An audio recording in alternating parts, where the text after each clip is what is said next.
In America's cities and towns today, flags will be placed on graves in cemeteries.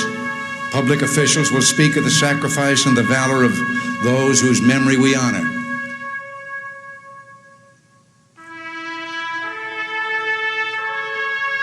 I have no illusions about what little I can add now to the silent testimony of those who gave their lives willingly for their country.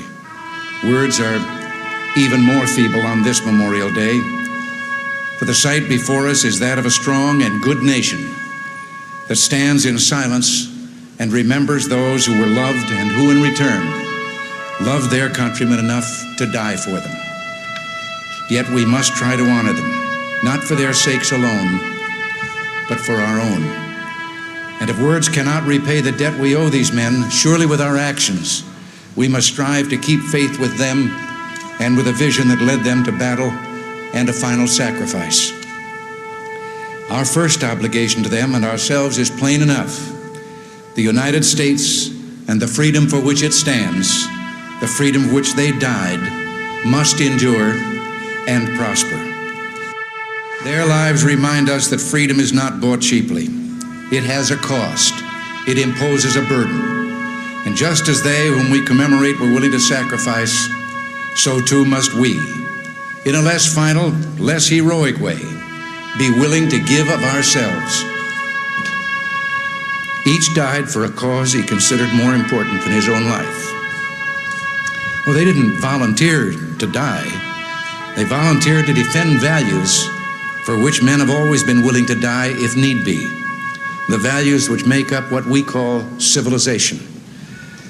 And how they must have wished, in all the ugliness that war brings, that no other generation of young men to follow would have to undergo that same experience.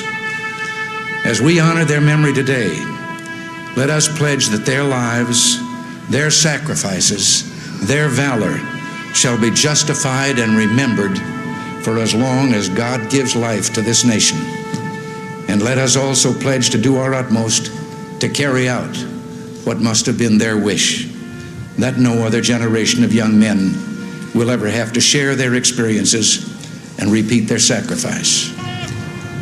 Earlier today, with the music that we have heard, and that of our national anthem, I can't claim to know the words of all the national anthems in the world, but I don't know of any other that ends with a question and a challenge as ours does.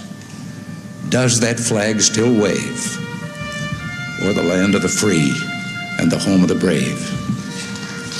That is what we must do.